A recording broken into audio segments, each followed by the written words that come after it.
कभी सोचा है कि एक ही कलम क्या वो आज़ादी लिख भी सकती है और छीन भी सकती है? अजीब बात है ना?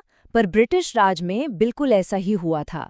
एक तरफ तो उन्होंने एजुकेशन के जरिए आप कह सकते हैं एक पूरी पीढ़ी की सोच को अपने हिसाब से ढालने की कोशिश की, और दूसरी तरफ प्रेस पर ताले लगा दिए ताकि कोई भी आवाज़ उठ ना पाए।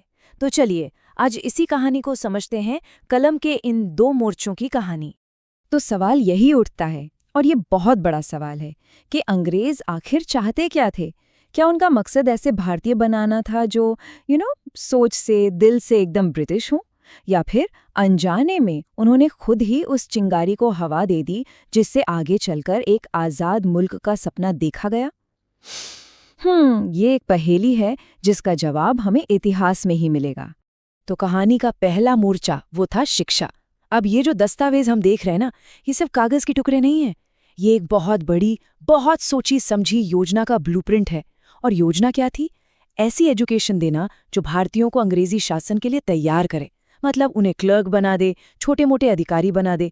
तो ये बात सिर्फ स्कूल खोलने की नहीं थी, नहीं, बिल्कुल नहीं। ये तो एक पूरी पीढ़ी के, कह सकते हैं उनके सपनों और उनके विचारों को एक खास मोड़ देने की कोशिश थी। और फिर आता है कहानी का दूसरा पहलू, दूसरा मोर्चा, प्रेस पर कंट्रोल। ये जो कानून थे ना, ये इस बात का पक्का सबूत हैं कि अंग्रेज एक हाथ से जो दे रहे थे उसे दूसरे हाथ से काबू में भी रखना चाहते थे। मतलब ज्ञान तो देना था उन्हें, लेकिन उस ज्ञान से जो सवाल पैदा होते हैं वो उन्हें बिल्कुल नहीं सुनने थे। तो ये एक अजीब सी खींचतान थी नॉलेज और कंट्रोल के बीच।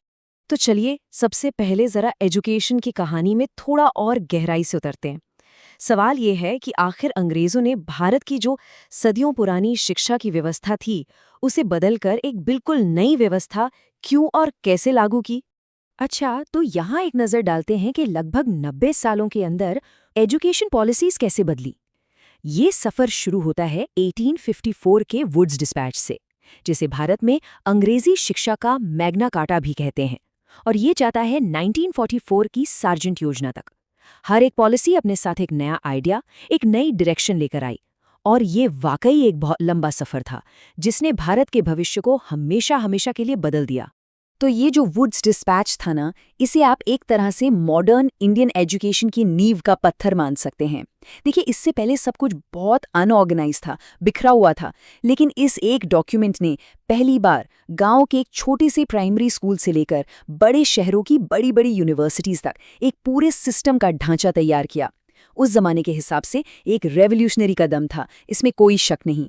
फिर साल 1917 में आया सैडलर कमीशन, और इसकी सोच तो आप कहिए अपने समय से बहुत बहुत आगे थी। जरा सोचिए, उस दौर में ये कमीशन सिर्फ 12 साल की स्कूलिंग की बात नहीं कर रहा था, नहीं, ये महिलाओं की शिक्षा पर भी जोर दे रहा था। ये एक ऐसा आइडिया था जिसमें पूरे भारतीय समाज को बदलने की ताकत थी। और फिर कहानी के आखिर में आती है सार्जेंट योजना। इसे हम ब्रिटिश राज का भारत को दिया गया एक आखिरी एजुकेशनल गिफ्ट कह सकते हैं। और इसका सपना वाकई बहुत बड़ा और सुंदर था कि भारत के हर बच्चे को, 6 से 11 साल तक के हर बच्चे को मुफ्त और कंपल्सरी एजुकेशन मिले। हाँ, इसे पूरा करने के लिए 40 साल का एक बहुत लंबा टारगेट रखा गया था, लेकिन ये इस बात का सबूत था कि अब आज़ादी की दहलीज पर खड़े भारत के लिए शिक्षा को कितना कितना जरूरी माना जा रहा था। चलिए अब कहानी के दूसरे मोर्चे पर चलते हैं, देखते हैं कि वहाँ क्या हो रहा था। तो एक तरफ तो एजुकेशन फैल रही थी, और ठीक उसी वक्त दूसरी तरफ जो भी शब्द छप रहे थे उन पर बहुत कड़ी नज़र रखी जा रही थी। प्रेस की आज़ादी को लेकर अंग्रेज़ों का जो रवैया था ना, वो हमेशा एक जैसा नहीं रहा। वो पेंडुलम की तरह बदलता रहता था। कभी उनको लगता था कि भाई प्रेस पर तो पूरी तरह ताला लगा दो, जैसा 1799 में लॉर्ड वेलेस्ली ने किया था। तो कभी उन्हें लगता था कि नहीं, थोड़ी आज़ादी देना ही ठीक है, जैसा 1835 में चार्ल्स मेटकाफ ने किया, जिन्हें liberator of the Indian press भी कहा जाता है। तो ये एक तरह की लगातार चलने वाली लड़ाई थी, डर और थोड़ी बहुत उदारता के बीच। लेकिन प्रेस की आज़ादी का ये जो दौर था, ये ज़्यादा दिन तक टिकने वाला नहीं था। और फिर आया साल 1878, एक ऐसा साल जो भारतीय प्रेस के इतिहास में एक काले अध्याय की तरह दर्ज है। 1878 में आया वर्नैक्युलर प्रेस एक्ट। इसका एक और नाम भी था, गैगिंग एक्ट, मतलब मुंह बंद करने वाला कानून। हुआ ये था कि उस समय जो भारतीय भाषाओं में अखबार निकलते थे वो सरकार की जबरदस्त आलोचना कर रहे थे। तो बस उन्हीं आवाज़ों को चुप कराने के लिए ये कानून लाया गया था। देखिए, इस कानून की सबसे खतरनाक बात थी इसका भेदभाव। ये कानून सिर्फ और सिर्फ हिंदी, बंगाली, मराठी मतलब जो भारतीय भाषाएं थीं, उनके अखबारों पर लागू होता था, अंग्रेजी प्रेस पर नहीं। और इसमें डिस्ट्रिक्ट मैजिस्ट्रेट को इतनी ज़्यादा पावर दे दी गई थी कि वो किसी भी अखबार से बॉन्ड मांग सकता था, उसे बंद करा सकता था और उसका फैसला ही आखिरी होता था। उसके खिलाफ कहीं कोई अपील ही नहीं हो सकती थी। ये तो सीधा सीधा तानाशाही थी, न्याय तो बिल्कुल नहीं था। तो अभी तक हमने दो अलग अलग कहानियां देखी। एक तरफ एजुकेशन का फैलना, दूसरी तरफ प्रेस पर कंट्रोल। लेकिन क्या हो अगर ये दोनों कहानियां असल में एक दूसरे से जुड़ी हुई हों? चलिए अब देखते हैं कि इन दोनों का मिला जुला असर आखिर हुआ क्या। और बस यहीं पर कहानी एक बहुत ही दिलचस्प मोड़ लेती है।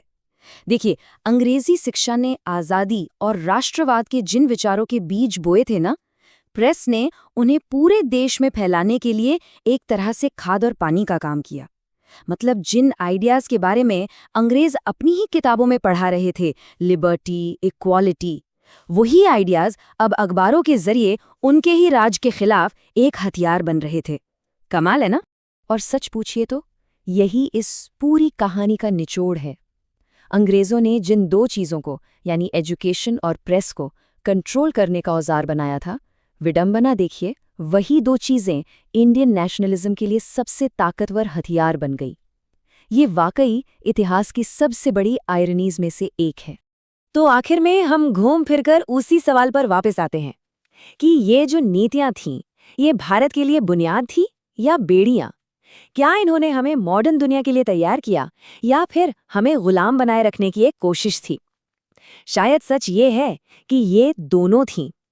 ये शायद वो बेड़ियां थीं जिनसे टकरा टकरा कर ही भारत ने अपनी बुनियाद को और भी ज्यादा मजबूत करना सीखा। ये एक ऐसा सवाल है जिस पर सोचने की जरूरत